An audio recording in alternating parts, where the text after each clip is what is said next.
Olá, pessoal! Hoje eu estou aqui no Dunk Entrevista com o Pedro de Carmo e o Gustavo Pilon, e nós estamos juntos aqui para analisar as práticas de hedge e o uso de derivativos da São Martinho Açúcar e Álcool. Bem, o Pedro agora é parte da equipe da Dunk, está comigo no dia a dia, não só dessas análises, mas de várias outras atividades de consultoria e treinamento. Gustavo já está agora aqui no canal, né, Gustavo? Pela segunda vez, analisando comigo uma empresa listada na B3, aprendeu a fazer isso no curso e gostou. Bastante. Percebeu que é útil, né, para decidir, enfim, várias questões ligadas ao entendimento da gestão de risco da empresa. Que bom, bem-vindos, meninos. Uma alegria ter vocês aqui. Obrigado, Berenice. Obrigado, Prazer é obrigado, nosso. Berenice. Boa noite. Boa Vamos noite. lá. Vamos lá. Muito bem. Então, gente, fizemos aqui um resumo de alguns aspectos importantes que a gente encontrou na demonstração do primeiro trimestre de 2021, que a empresa divulgou agora na metade do ano. Vale comentar que as empresas do agronegócio muitas vezes apresentam seus resultados anuais após a conclusão da sua safra. É o caso também aqui da São Martinho. Então, no momento em que muitas empresas estavam mostrando o dado do segundo trimestre, a empresa trouxe o seu dado do primeiro trimestre, em função da safra.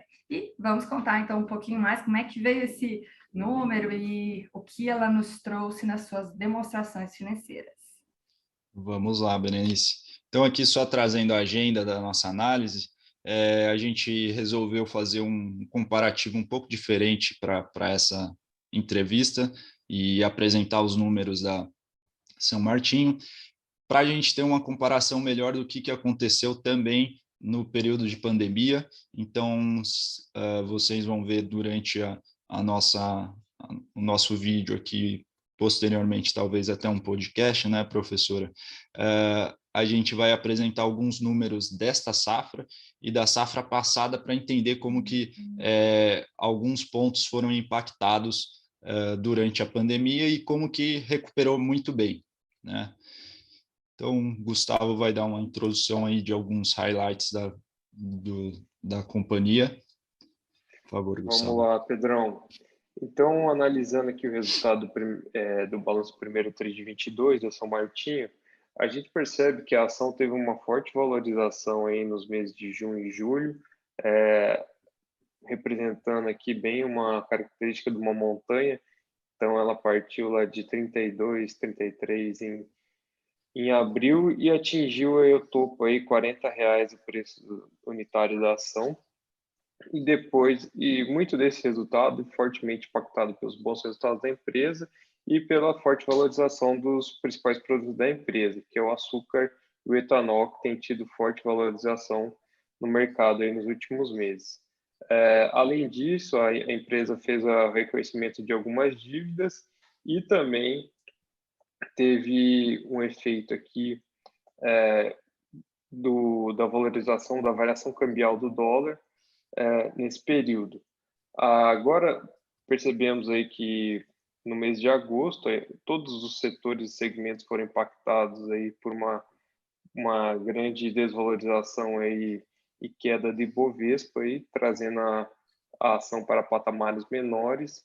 Então, ela deu uma estabilizada aí no 32, mas tende a retomar aí nos próximos meses, juntamente com a valorização do índice e dos bons resultados que a empresa vem apresentando. Pode seguir, Pedro. Vamos lá. E daí é que a gente trouxe alguns números da empresa, né? Isso a gente retirou da própria informação que a empresa, o pessoal do RI disponibiliza, e a gente vê uma valorização muito forte dos principais pontos de receita da empresa, né? Onde a gente vê aí aumento de 84% dos preços do etanol, açúcar também se manteve muito estável, e a gente vê também uma certa queda no volume de produção. Isso também a gente entende que é muito por conta da questão das chuvas que a gente vem sofrendo aí o interior de São Paulo, Centro-Oeste, que é um dos principais, é o principal polo de produção de cana e, consequentemente, açúcar e etanol do Brasil, a gente vê que houve uma queda no volume de 15% para os dois. Isso por conta de falta de chuva, geada e por aí vai. Esse outro gráfico mostra como é que foi o ano passado em relação à pandemia, onde o açúcar se manteve com uma demanda global e bons preços. A gente nunca tinha visto preços tão bons. Fazia, acho que, se eu não me engano, 6 anos que a Bolsa de Nova York apresentava preços acima de 17 cents, 18 cents, que são preços excelentes para o açúcar. E a gente vê também que houve um aumento no volume do açúcar nesse ano, ou seja, eles tiraram a concentração de etanol e passaram para açúcar. Então, a expectativa deles, ou seja, o ano anterior eles estavam produzindo um volume de 232 e passaram para 447, quase 100% de aumento do volume de açúcar durante a pandemia. E os preços do etanol a gente vê que caiu 14% durante a pandemia, só para fazer essa comparação. E aqui a gente vê nessa distribuição de receita a importância do etanol e também do açúcar, né? Considerando que o açúcar, ele praticamente todo o açúcar que eles produzem, eles exportam. Então, por isso a nossa análise aqui do RED, o que eles têm feito, gestão desse risco, envolve dólar, taxas, e é que a gente vai falar um pouquinho mais para frente. Mas, para esse ano, a gente vê que o açúcar ele teve um aumento significativo, e daí hoje eles estão falando de um mix aí mais ou menos de 56% da receita está vindo do açúcar e 35% do etanol. E aqui eu vou falar um pouquinho dos preços, que os preços é algo que está fora da curva. A gente nunca tinha visto antes tão bons os preços do etanol. A gente está falando do Consecana, que é um órgão que regula a precificação da cana no estado de São Paulo e em outros estados também, muito usado em São Paulo. E a gente vê preços do ATR, é uma conversão de açúcar por tonelada, acima de R$1. É algo que a gente também nunca tinha visto antes.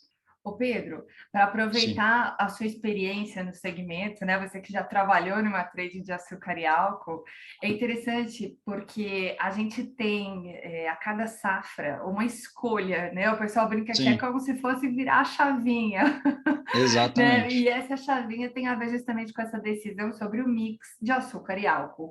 Você nos mostrou agora há pouco que existe uma projeção ali para a próxima safra agora, né? Que está em preparação, de que possa haver um aumento da fatia de etanol aqui na receita da São Martinho, se eu entendi bem teu slide anterior, certo?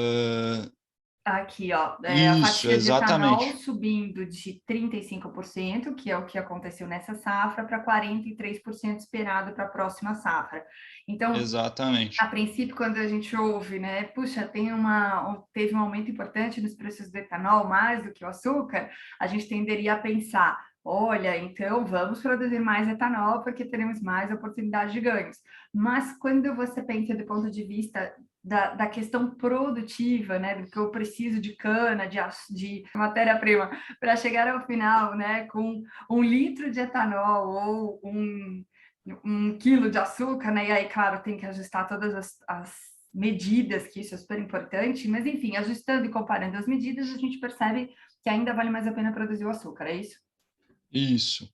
Assim, são vários fatores que influenciam na decisão da usina, né? Por exemplo, o fator logístico é um fator muito importante. O açúcar é um pouco mais complicado de você fazer o transporte dele e também a receita dele às vezes demora um pouco mais do que a receita do hidratado, porque o hidratado é muito mais líquido, né? Ou o anidros, como acontece no Nordeste. Mas eu acho que isso daqui também é uma pauta que a gente pode ter, Berenice, para o nosso próximo podcast, né? Eu Que daí eu gostei. consigo fazer uma Não, tranquilo. análise um pouco mais profunda Só dos para preços. só para ver se eu entendi essa comparação aqui, fechar esse ponto, você está dizendo então que quando eu comparo aqui o etanol hidratado com o açúcar me produz uma receita de 20 centes de dólar por libra-peso, enquanto o etanol hidratado produz 17,5 centes de dólar por libra-peso. Isso, na mesma base, né? Eu Uhum. coloquei o hidratado no mesmo padrão do NO11, que é o contrato de açúcar de Nova York, né? Famoso Sugar Eleven. Exato. Ok, muito bom. Vamos lá. Vamos lá. E daí aqui acho que o Gustavo pode trazer um pouco mais de, de informação para nós do endividamento da São Martinho em comparação e também em comparação ao próximo ano. Você gostaria de comentar, Gustavo? Vamos lá. Aqui, nesse quadro aqui, a gente pode perceber que 31% da dívida bruta da São Martinho está dolarizada, então está atrelada à moeda estrangeira. Isso aqui nos traz a percepção e reforça ainda mais a importante da gente fazer o hedge cambial e ter uma política adequada de hedge, né? Até aqui estamos com a nossa especialista Berenice, que vai falar bem explicitamente sobre esse tema aqui na sequência e também pode, para quem quiser se aprofundar mais aí nos temas de hedge, é só procurar a Dank, né, professora? Sim, com certeza. A gente, é, agora em outubro, inclusive, está com uma turma aí do nosso curso de práticas de hedge e uso de derivativos, onde a gente faz esse tipo de análise, né? O que temos de exposição aos fatores de risco, como usamos derivativos para fazer nossa proteção. Estamos em curso, aliás, também com curso de gestão de riscos, que aí são métricas para a gente ver o tamanho de perdas potenciais em função dessa exposição. E aí, nesse caso, o que a gente vê é uma exposição que é prioritariamente em reais. E a gente, num primeiro olhar, poderia, por exemplo, comparar isso com as receitas. Então, quando a gente diz ali, por exemplo, que o mix de receitas é prioritariamente açúcar, açúcar é uma commodity dolarizada, né? O preço de referência do açúcar é dolarizado. E aí a gente vê um mix de dívidas que é mais dólar, desculpe, que é mais reais do que dólar. Então, a princípio, só comparando esses dois, as dívidas e as receitas, eu tenderia a dizer, puxa, devia ter mais dólar nessa dívida ou mais reais nessa receita. Mas é aí que entram, por exemplo, os derivativos. Talvez parte dessa receita de açúcar já tenha sido travada em reais. Então, isso pode acontecer, às vezes, na negociação do físico ou através de derivativos, as companhias já fazem uma venda com preço fixado em reais, e aí passa a ser uma receita de açúcar em reais. E faz todo sentido nesta situação você ter uma contrapartida de mais financiamentos em reais. Então, precisamos fazer esse olhar mais detalhado, né, sobre como a companhia vem usando os derivativos e se ela já vai travando as receitas em reais e eventualmente outros fluxos de caixa que também possam estar nessa exposição. Exatamente. E Perfeito. aí a gente vê uma melhora nos indicadores de endividamento, né? Então, a dívida bruta aí caindo 7,4% na comparação de trimestre de março de 21 contra junho, e a dívida líquida caindo 10%, que é um resultado bastante interessante aí. De um modo geral, e a empresa teve um EBITDA aí ajustado, um crescimento de 9%. Isso contribuiu aí para gerar caixa para a empresa conseguir honrar seus compromissos aí de endividamento. No âmbito do rating, a gente vê aí na escala global, ela é um rating BB- pela Standard Poor's, e na escala nacional ela é um AAA. Então, é uma empresa aí de risco de médio a baixo risco e é uma opção interessante para estar se investindo. É Lembrando que uma aqui a gente empresa de não faz baixo nenhuma recomendação. É uma empresa de baixo risco de crédito, mas que Isso, nessa escala global, gente, só para quem nos acompanha, ela é piorada pelo risco Brasil, né? Como o exato. país e o ambiente no qual ela está inserida tem um rating B bem baixinho, quase zero, esse resultado fica piorado pelo Risco Brasil, né? Então, nessa escala global, nesse âmbito internacional, somos todos Risco Brasil, por melhor que sejamos nos nossos negócios. Muito bem. Pedro, conta aí o que Exatamente. mais que você destacou aqui dessa análise para nós, por favor. Não, daí eu trouxe também para a nossa análise o endividamento um ano anterior, que ela mantinha os mesmos ratings.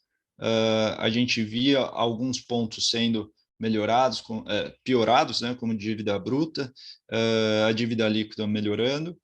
No final, o ajuste do EBITDA também estava bom, mas a gente via uma maior, vamos dizer, um desbalanço entre, dependendo da situação, né, dependendo da estratégia da empresa, onde ela tinha 49% da sua dívida dolarizada. E essa migração a gente viu bastante, né? É, Essa busca por mais linhas em reais, em função das taxas de juros extremamente baixas que nós vivemos nos tempos recentes, fez com que muitas empresas mudassem esse mix de endividamento e priorizassem as linhas em reais. Inclusive, a gente vai comentar a seguir, nós encontramos também alguns swaps e algumas situações de derivativos que ajudaram a empresa nesse processo, né, de trazer mais dívidas para reais. exatamente. Bom, talvez a gente passe a não ver mais isso nos próximos trimestres, uma vez que as taxas de juros em reais voltaram a subir Tendem a aumentar. bastante. Quem aproveitou a janela de oportunidades do ano passado se deu bem, agora fechou. Vamos lá. E daí, aqui, as taxas que a gente estava comentando agora, né? Onde no total, aí, em média, a taxa deles está em 114,3% em moeda nacional com o indexador do CDI, né? E a gente analisando aí um pouco as informações que eles apresentaram, 51% do montante do CRA atrelado ao IPCA+, está indexado a 121,87% do DI via swap. Então, eles têm feito, eles têm praticado esse tipo de hedge, né? Podemos considerar um hedge com o swap cambial, trocando as taxas de câmbio dos empréstimos que eles vêm buscando no mercado. E o Estava mesmo devendo também. inflação, a inflação começou a subir muito, foi lá e trocou para o CDI, né? E trocou para o Exatamente. CDI a um percentual bastante oportuno, ó, 114% aqui, Sim, é bastante oportuno. E com isso agora ficou devendo CDI, né? Então, na medida em que o CDI sobe, claro que essa taxa de juros em reais também vai subindo, mas deixou de dever a inflação, que subiu e tem subido bastante, inclusive pressionada por câmbio. perfeito. E mais outras duas notas aqui que eles comentaram é que as debentures também eles indexaram a um DI mais 1,1% ao ano via contrato de swap, e a NCE também, que é a nota de crédito à exportação, eles também fizeram um swap em cima dessa dívida de outra moeda, né, moeda estrangeira. Vamos passar aqui para o próximo. E aqui o mecanismo de hedge que eles apresentaram nessa última nota, nesse último resultado, onde eles apresentam um volume e também a gente já vê volumes de açúcar sendo redeados para até a próxima safra. Então, a gente vê aí os valores médios que eles têm conseguido apresentar e o valor em reais e quanto estaria em aberto dessa posição ainda, né? E daí uma nota que eles colocaram é que as posições em aberto em dólar se justificam muito pelo fato de boa parte dos insumos utilizados na cadeia produtiva serem dolarizados e estarem expostos ao risco da variação cambial. Isso foi uma análise que o Gustavo apresentou, depois ele pode comentar um pouquinho melhor para a gente, mas comparando com anos anteriores, eles chegaram a fazer NDFs de dólar para se proteger dessa variação cambial em relação ao hedge de açúcar. E para esse ano eles usaram essa estratégia de manter as posições de dólar em aberto. Algo bem interessante. Perfeito, Pedro. Eu vi, inclusive, que na apresentação aos investidores, eles colocam que 85% da exposição de curto prazo foi protegida. Então, boa parte dessa exposição, de fato, foi redeada. E existe um pedacinho que não foi redeado, que, aliás, é muito comum, tá, gente? É mais comum nós vermos empresas que não fazem 100% hedge da sua exposição, e isso tem a ver com possíveis flutuações desses fluxos de caixa, desses volumes, desses preços projetados. Então, quer dizer, é um nível de hedge considerado muito adequado e até bastante elevado quando a gente compara aí com algumas outras empresas listadas na B3. Exatamente. O Gustavo iria complementar alguma coisa? Pode seguir, Pedro, pode seguir. Acho que vocês contextualizaram bem. Perfeito. E aqui eu só adaptei, né? Basicamente copiei e colei as informações que eles tinham e trouxe também para a gente um pouco da realidade, o que a gente está vendo de níveis de preço hoje, tanto na ICE para o açúcar, quanto para o preço da tonelada em reais. E a gente vê que tem um gap bem grande e os valores de açúcar estão nas alturas realmente. E ainda tem um volume em aberto para eles trabalharem essa média de preço, né? E para quem é vendedor de itens dolarizados, ainda tem o câmbio ajudando, né? Não só o açúcar, não só o etanol, mas o câmbio. Então, quer dizer, as receitas em reais vão muito bem. E, inclusive, me chamou a atenção como a usina São Martinho está com uma posição forte de caixa, reduziu o endividamento. Então, esses bons momentos, a gente também gosta de ver a empresa fazendo esse tipo de movimento, né? Quer dizer, de usar essa geração de receita em prol da sustentabilidade financeira do negócio, né? Então a gente vê a empresa de fato deixando mais robusto o seu caixa, reduzindo o seu endividamento, o que deixa ela mais resiliente para períodos difíceis. Porque commodity é cíclico, o câmbio vai e volta, né? E aí é claro que o hedge ajuda, mas ter uma posição forte de caixa também é muito importante. A gente tem vários estudos que mostram que caixa é hedge de liquidez, né? E em tempos de crise, liquidez é outra coisa muito importante. A gente sabe que nesses tempos mais difíceis aí também muitos bancos, né, olharam com lupa, com cessão de crédito, credores ficaram mais arredios, né? Então, enfim, no meio de tudo isso, a empresa de fato trouxe boas notícias, né? Exato. Exato. Você gostaria de comentar, Gustavo, um pouco sobre esses falar aqui um pouco, indicadores? novamente, falando sobre endividamento, né? Então, a empresa reduziu um pouco sua exposição ao capital de terceiros em 10% aí em relação ao primeiro TRI de 21. Lembrando, né, que as usinas sempre acompanham em relação à safra, então por isso agora a gente está avaliando o resultado do primeiro TRI de 22. E no cronograma da dívida a gente percebe que a São Martin deu uma alongada nas dívidas de curto prazo e reduziu, de longo prazo, perdão, e reduziu as dívidas de curto prazo. Então, a empresa refez aí, repactou algumas dívidas e apresentou melhores resultados aqui.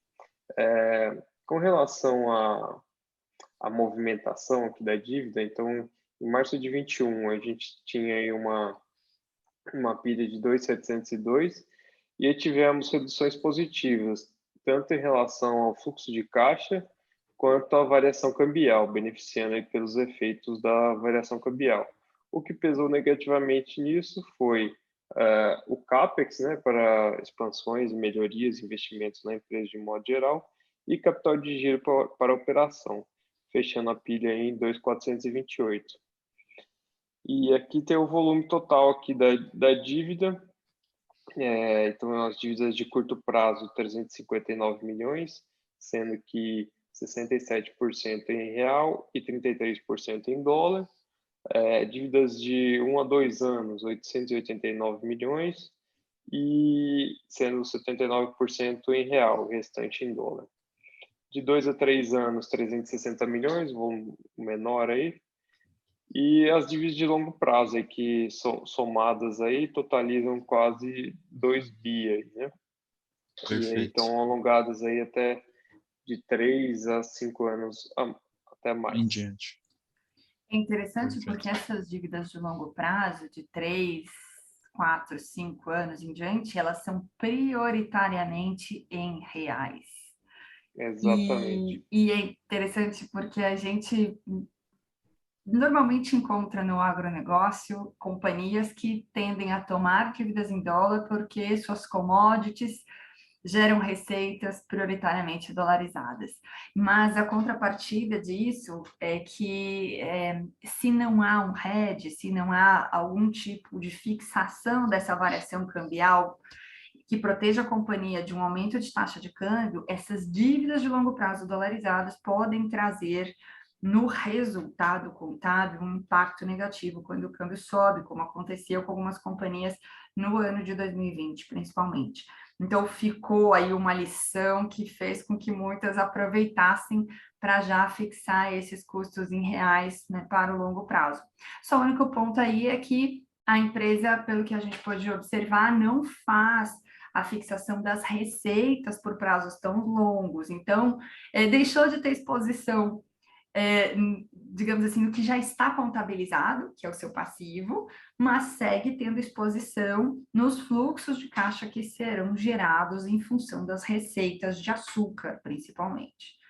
Então, vale a gente lembrar aí, claro, né, gente, é uma exposição de dólar a receber. Então, se o câmbio sobe, vira mais reais, show de bola, boa notícia. Se o câmbio cai, vira menos reais. E aí, eventualmente, a companhia pode, ao longo desse período aí, mudar um pouquinho a mão para não ficar desbalanceada, né, em relação a valores a pagar e a receber em cada moeda.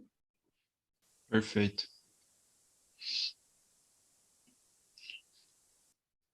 E daí aqui eles comentam um pouco nas notas deles a questão do gerenciamento de riscos e os instrumentos financeiros que eles utilizam para se precaver das possíveis variações aí do mercado. Então, os principais pontos que eles consideram um risco dentro do negócio deles seria a variação cambial, os preços das commodities, as taxas de juros, risco de crédito e risco de liquidez. E daí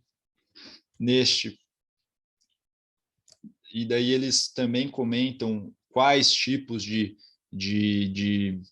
instrumentos eles utilizam na maioria das vezes, que geralmente são os que a gente identifica no mercado, né? NDF, swap, derivativos, opções e por aí vai.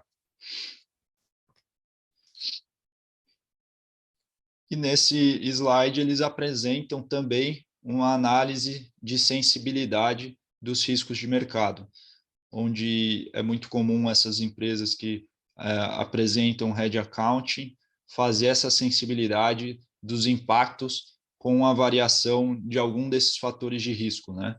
Então, aqui no caso, por exemplo, um fator de risco para eles que eles consideraram para essa variação de preço de 5%, 25% e 50% seria, por exemplo, a queda na taxa de câmbio. E daí a gente vê a variação negativa no final para cada um desses cenários, na condição que se encontra para todos os fatores de risco que eles colocam aqui na exposição líquida deles, né? Então, no caso, por exemplo, 5% de variação dos principais cenários aqui que eles colocam, que seriam caixa e equivalentes de caixa, contas a receber, empréstimos, instrumentos financeiros e contratos de swap, isso geraria uma variação de 12 milhões e 600 nessa análise de sensibilidade que eles apresentaram. Alguém gostaria de de Sim, só compartilhar. complementando, gente, eu gosto muito dessa tabela, que é a análise de sensibilidade que as empresas precisam colocar. Vamos lembrar que essa nota que a gente analisa aqui, quase sempre, né, quando a gente comenta as empresas no canal, é a nota de gerenciamento de risco. Nessa nota, a empresa mostra os seus fatores de risco, os derivativos que ela usa, e uma das informações que precisa estar lá é esta análise de sensibilidade. Isso, inclusive, por orientação da CVM, né? Essa exigência passou a existir depois da crise de 2008, justamente buscando dar visibilidade aos investidores da maneira como as empresas gerenciam seus riscos e usam os seus derivativos. Então, aqui, da maneira como a empresa colocou, eu gostei bastante essa maneira em que ela descreve o fator de risco. Então, ela explica em cada situação aqui o caixa, contas a receber, os empréstimos e também nos contratos derivativos, né, ou que fator de risco ela está ali protegendo. A única coisa que eu senti falta nessa nota foi o notional, o volume. Por quê? Quando a empresa coloca o volume, seria uma coluna a mais aqui nessa tabela, a gente consegue entender o tamanho, né, em reais, normalmente é o número, né, já convertido ali pela taxa de câmbio do fechamento dessa demonstração. Então, a gente consegue ver quanto de volume tem, por exemplo, de derivativo, quando comparado ao que empréstimos e financiamentos, caixa, contas a receber. Da maneira como a empresa colocou aqui, ela colocou o resultado da marcação a mercado dessas posições, desses fluxos de caixa, desses derivativos. E aí a gente acaba não conseguindo ter tanta visibilidade sobre o quanto está de fato protegido ali dentro de cada item, né? Lá na apresentação ela fala, eu estou 85% protegido no curto prazo, mas aqui não deu para entender, então faltou essa informação.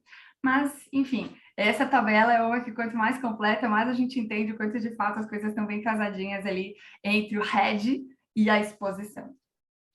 Perfeito, Berenice.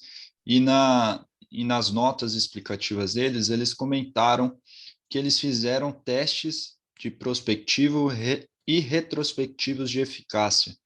Eu acho que isso poderia ser uma dúvida que pode vir através de algum dos nossos, as pessoas que assistem o seu canal. Será que você poderia explicar um pouquinho mais o que seria isso? Claro, podemos sim. Bem, esses testes têm a ver com uma medida sobre a efetividade do hedge.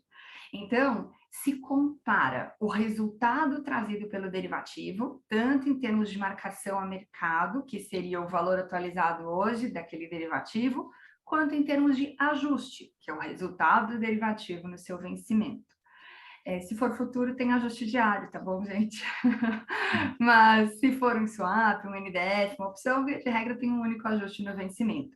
Então, a gente compara o que está acontecendo com o derivativo e o que está acontecendo com o fluxo de caixa que foi protegido, ou qualquer situação, com aquele fator de risco que a gente buscou proteger.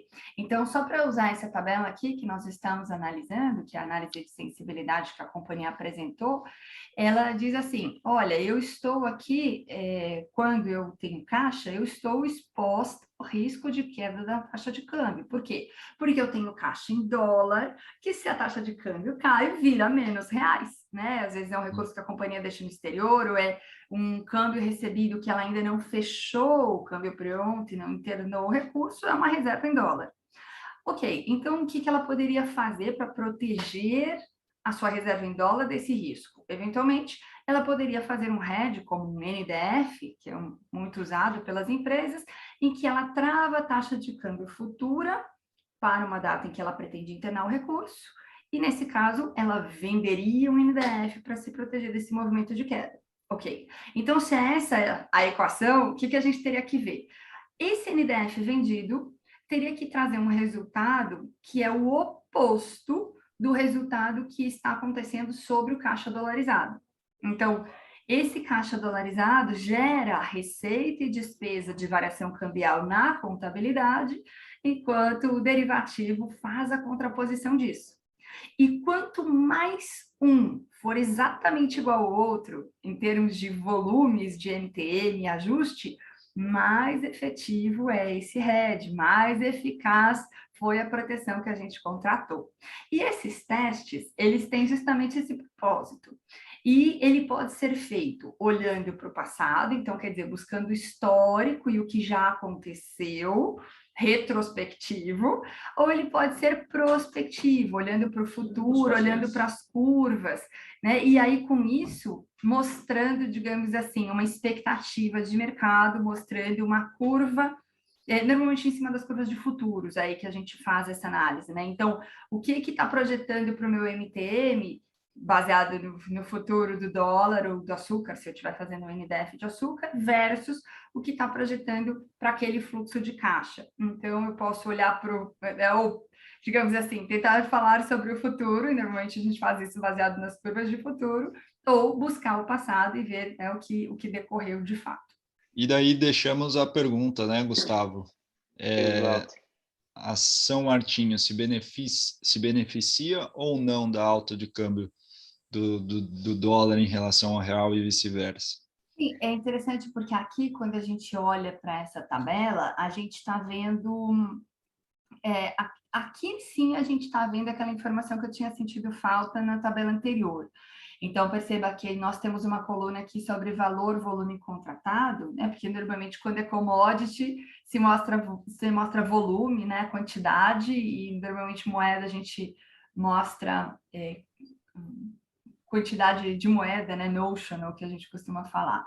Então, aqui, ó, a gente poderia comparar o que está acontecendo no ativo com o que acontece no passivo, pensando que há um espelho, né? Aí, uma expectativa de que haja um 0 a 0, né? Entre as exposições no ativo e no passivo. Exato.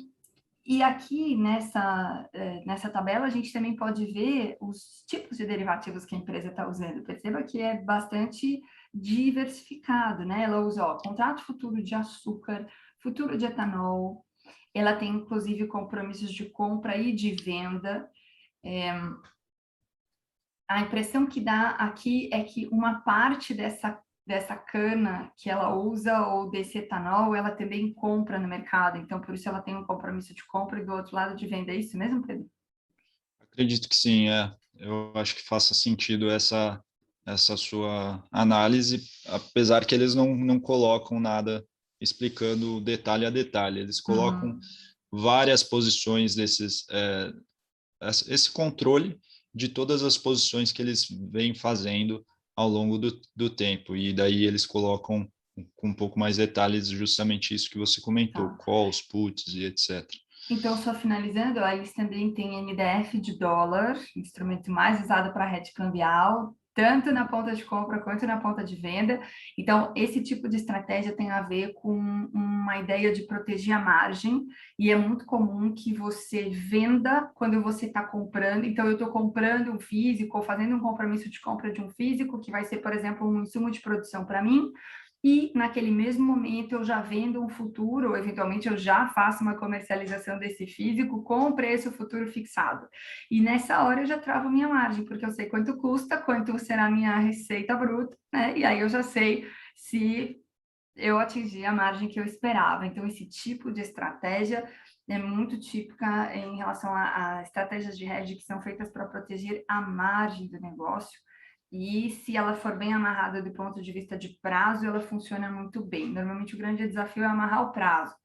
Bom, só finalizando, a gente também vê aqui que a companhia usa opções de açúcar, baseado no Sugar 11. Ela usa calls, que são as opções de comprar, e puts, que são as opções de vender. A gente sabe que no mundo de açúcar e álcool, o pessoal gosta muito de uma estratégia que chama FANCY. Não, São Martinho não diz aqui se usa ou não, mas essa é uma estratégia em que a empresa faz uma trava e muitas, nesse caso, fazem uma trava em que elas se protegem da queda do preço do açúcar, mas ela também vem de uma vem de uma terceira opção em que ela entrega uma parte da alta do preço. E isso, se ela tiver o açúcar para vender naquele momento, sem estar travado, né? Quer dizer, um açúcar que ela possa comercializar pelo preço spot, não chega a ser problema, é tranquilo, uma vez que o resultado dessa opção, que via de regra é uma call vendida, ela vai netar com o aumento da receita na venda do açúcar, tá? Então, pode ser que tenha aí por trás algumas estratégias, isso também a empresa não abriu, só disse que tinha calls e puts, a gente não sabe se elas estão separadas ou se elas estão amarradas em alguma estratégia. Bom, exatamente. e para finalizar, ela também coloca aqui, ó, que ela tem derivativos no ativo circulante, e estes são o NDF de dólar e os swaps de juros, aqueles que a gente estava comentando, né, sobre a dívida, tentando Sim. deixar aquela dívida mais em reais. Bom, de fato, aqui o que a gente vê é um conjunto de informações sobre o valor justo, ou também podemos chamar isso de valor marcado a mercado. E, de novo, como aqui está tudo misturado, né, todos os fatores de risco, a gente também não consegue saber se líquido a empresa se beneficia ou não de uma alta, uma baixa de câmbio, uma alta, uma baixa do preço do açúcar ou do etanol. A gente, no mínimo, teria que separar os fatores de risco aqui para analisá-los em separado. Assim, misturado, realmente não ficou claro se a empresa se beneficia ou não de cada um deles.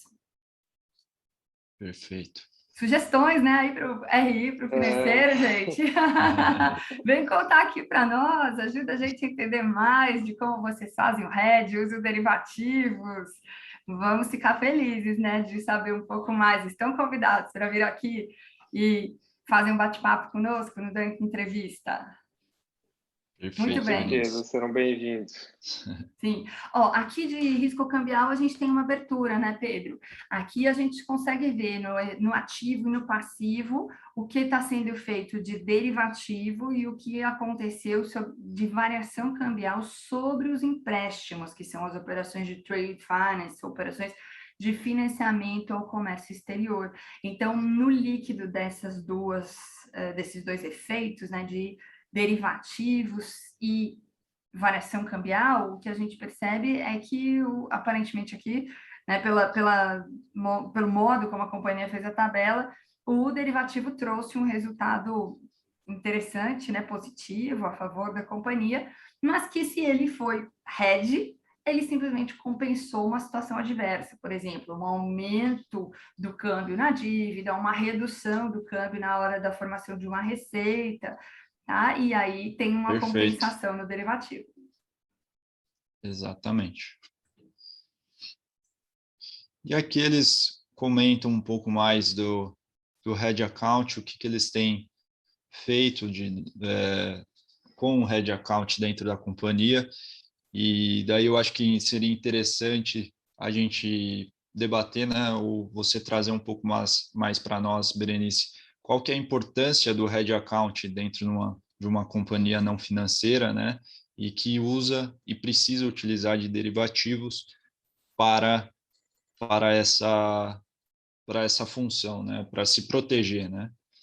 Acho que seria interessante você expor um pouco o que é o hedge account, ou alguns pontos positivos e negativos nesse sentido, não? Sim, com certeza. A gente aqui na Dunk tem um grande parceiro, um especialista master em hedge accounting, que é o professor Eric Barreto, da M2M Saber, e a equipe dele. Aliás, a gente está aí com um livro no forno, né, para contar um pouco aí de como o hedge e hedge accounting podem ser importantes para as companhias, mas a ideia, gente, é que o hedge accounting é um critério opcional, é uma forma de contabilizar as operações de derivativos que a companhia opta, decide que será assim. Ela pode decidir não optar por este critério e contabilizar os resultados de variação cambial, assim como os resultados de derivativos, todos ali naquelas linhas de receita e despesa financeira.